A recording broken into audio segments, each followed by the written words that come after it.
Good morning everyone, welcome back to my channel. কেমন আছো তোমরা সবাই? আশা করছি তোমরা সবাই খুব ভালো আছো, আর আমিও মোটামুটি আছি। আসলে যতটা শরীরের দিক থেকে না খারাপ, ততটা মনের দিক থেকে, কারণ ফোনটা গেছে পুরো খারাপ হয়ে। তাতেই কষ্ট করে আজকে ভিডিওটা বানাচ্ছি তোমাদের জন্য। তো দেখো, ফোনের আলোটা অনেকটাই কম লাগছে, আর পুরো ফোনটা আমি না দেখে ভিডিও করেছি, পুরো একদম স্ক্রিনটা পুরো ব্ল্যাক হয়ে গেছে। তো চলো, সকাল সকাল সব কাজ ছেড়ে টেড়ে পুজোটা করে নিয়েছি। আর পুজোটা করার পরেও দেখছি বাইরে তখনও আলো ফোটেনি। তো এখানে দেখো, মন্দিরে আলো জ্বালিয়ে ঠাকুরকে খেতে দিয়ে দিয়েছি, আর প্রায় 6:45 মতো হয়ে গেছে, কিন্তু এখনও বাইরে আলোই ফোটেনি। আর হয়ে গেছে মনে হয়, তোমাদেরকে টাইমটা আমি দেখে বলবো। আর এখানে দেখো, ঠাকুর পুজো হয়ে গেছে। আসলে আজকে ভোর ভোর উঠে সব কাজে একটু মাকে হেল্প করে দিলাম, কারণ মায়েরা আজকে বেরোবে। মায়েরা যাবে গঙ্গাসাগর, তো মা আর বাবা দুজনে মিলে। তো সেই জন্য সকাল সকালে আর কি উঠে একটু তাড়াতাড়ি করে মায়ের কাজে একটু হেল্প করে দেওয়া। আর এখানে দেখো, সকালে হাজব্যান্ডের জন্য বরবটি বিম করা আলুর তরকারি বসিয়ে দিয়েছি। একটু টমেটো 5 ফোড়ন দিয়ে তরকারিটা করে দেবো, তো টিফিনে নিয়ে যাবে। তো তরকারি আমার একদম রেডি হয়ে গেছে, আর এদিকে একটু চা খাবো বলে চাও বসিয়ে দিয়েছি। তো চাটাও ফুটে একদম হয়ে গেছে। আর সকালবেলা সত্যি কথা, এই ঠান্ডার সময়তে চা না খেলে ঠিক হয় বলো? আর সব কাজটা সেরে এসে না হাত পা ঠান্ডা হয়ে গিয়েছিলো, একটু গরম গরম চাটা খেতে তারপর প্রাণটা যেন জুড়ালো। তো দেখো, তোমাদেরকে বলেছিলাম, এখন দেখো ঘড়িতে 6:15। আর তার অনেকক্ষণ পরে এবার সকাল সকাল একদম ট্রেন ছিল, এই জন্য বাবা মারা একদম সকাল সকাল বেরিয়ে পড়েছিল, প্রায় 7:30 এরকম সময় করে বেরিয়ে পড়েছিল। তো যেহেতু ট্রেনে জার্নি করে যাবে, সেজন্য মা একটা এরকম হ্যান্ডলুম শাড়ি পরেছিল, আর একটা বড় ব্যাগ হয়েছে, সেটা আবার বাবার কাঁধে। তো দেখো, বাইরে এখনও ঘন কুয়াশা।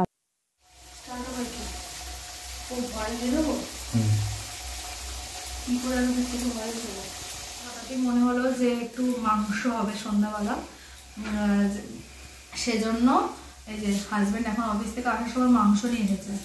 এবার সব তোড়জোড়ি আমি করে রেখেছিলাম, এখন আস্তে আলুটা ভাজা বসিয়ে দিয়েছি ওখানে, আর এখানে পেঁয়াজগুলোকে ঝাঁটাঝাট করে কেটে দিচ্ছি। হাজব্যান্ডই রান্নাটা করবে রাত্রে, আমি পরোটা করে ফেলেছি কিন্তু। হ্যাঁ তাই?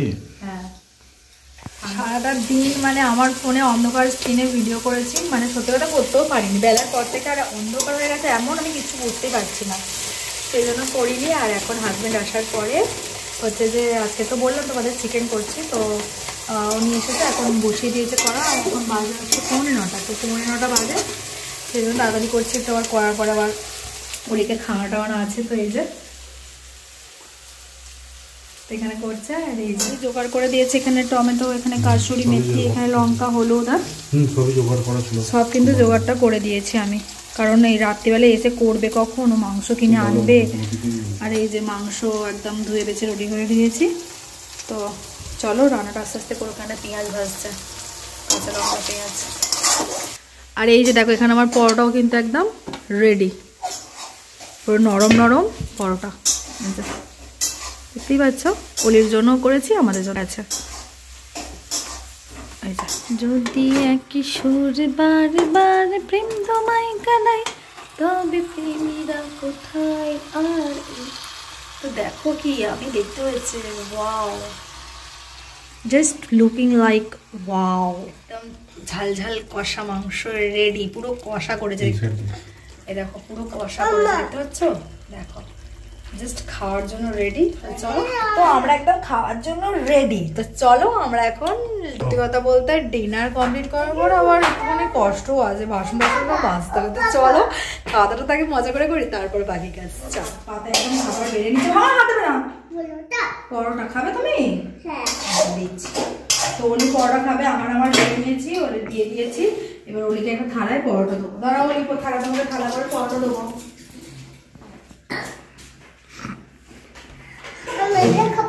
হ্যাঁ হ্যাঁ, খাও। আমি দেবো তোমাকে থালায় করে পরোটা, দাঁড়াও। নাও, এটা অলির। খাও। আর এইটুকুনি রইলো, ওখানে তুলে রেখে এসেছি কারণ সকালের জন্য। তুলে রেখে এসেও এইটুকুনি রয়েছে, এখন এই দুজনে নিয়ে। তো পরোটা আর চিকেন কষা, তাও আবার বড়ের হাতে, গরম গরম, দারুণ। সত্যি ভালো হয়েছে। দারুণ হয়েছে, সত্যি ভালো হয়েছে, কারণ মিথ্যা তো বলবো কেন। হ্যাঁ বলো, তুমি এবার বলো। দারুণ হয়েছে। খাও। পরোটাও দারুণ হয়েছে। কে করেছে পরোটা? না, বাবা পরোটা করেনি, মাম্মা করেছে। হ্যাঁ, একটু পেঁয়াজ খাও।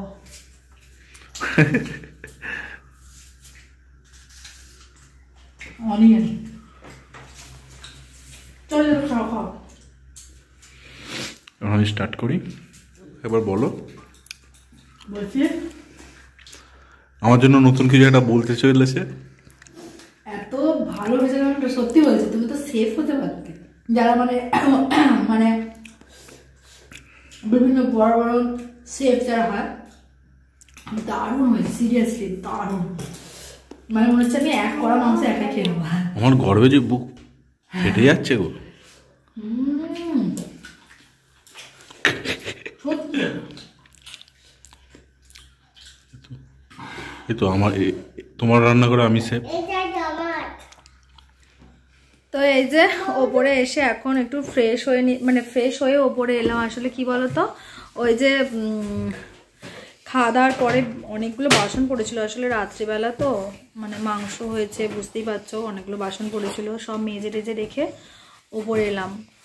সব মেজে রেখে এলাম কেন বলতো, কারণ সকালবেলা উঠে ভোরবেলা উঠে তো সকালবেলা উঠেই তো অনেকগুলো কাজ, মানে সমস্ত বাসি ঘরদোর পরিষ্কার, তারপরে কাচাকুচি অনেক কিছু আছে, তারপরে পুজো টুজো সব, তারপরে হাজবেন্ডের রান্না সব কিছু। তো সেই জন্য বাসনটা একটু মেজে রাখলে কি বলতো কাজটা একটু এগিয়ে থাকে, সেই জন্য বাসনটা মেজে রেখে চলে এসেছি। আর এই মাত্র তো না নিচে করে এলো, তো তারপরেই এখন এসে ওপরে এসেছি। এবার ওলিকে ঘুম টুম পাড়াবো। নিচে ভেবেছিলাম শুয়ে পড়বো বাবাদের ঘরে, কিন্তু এত ঠান্ডা, দুপুরে শুয়েছিলাম, বাপরে বাপ, মানে নাক ফাঁক অলির পুরো এঁটে যাচ্ছিলো। আমি ওই জন্য আমার বলি না, নিজে থাক, উপরেই শুই। তারপর হাজব্যান্ডও বললো যে ওপরেই শুয়ে পড়ি চলো, আর সকাল ভোরবেলা উঠবো, তার প্রবলেম হবে না, যেহেতু হাজব্যান্ড থাকছে 7টা পর্যন্ত ওর কাছে থাকবে। তারপরে আমি সকালবেলা ওলিকে নাবি নিয়ে গিয়ে দরকার পড়লে বাবাদের ঘরে শুইয়ে তারপর কাজ যাবো। তো যাই হোক, চলো আজকের ভিডিওটা এখান পর্যন্তই রাখছি, আর কালকে দেখা হবে আবার। না, কালকে আর দেখা হবে না, কারণ আমার ফোনটা একদমই মানে খারাপ হয়ে গেছে। এটা হাজব্যান্ডের ফোনে আমি ভিডিওটা করছি, আর আমার ফোনটা পুরো খারাপ হয়ে গেছে, কিচ্ছু নেই বেঁচে আর। তো কালকে আর দেখা হবে না, আবার কবে দেখা। আর এগুলো দেখুন এরকমভাবে একদম চাদর টাদর দিয়ে দিয়ে, আর এখানে দেখো এই যে দুজনে বসে পড়েছে, আর এখানে দেখো এরকম চাদর দিয়ে দিয়েছি। এগুলো দিয়ে না, কাচের তো জানালাগুলো মানে ওখান দিয়ে ঠান্ডা আসে প্রচণ্ড রাত্রিবেলা, তো সেজন্য এরকম দিয়ে দিলে অনেকটা বেশ গরম থাকে ঘরটা। তো চলো আজকের মধ্যে এখানেই, বাই বাই, গুড নাইট। ওলি গুড নাইট বলে দাও ভালো করে, দিকে তাকিয়ে, টাটা।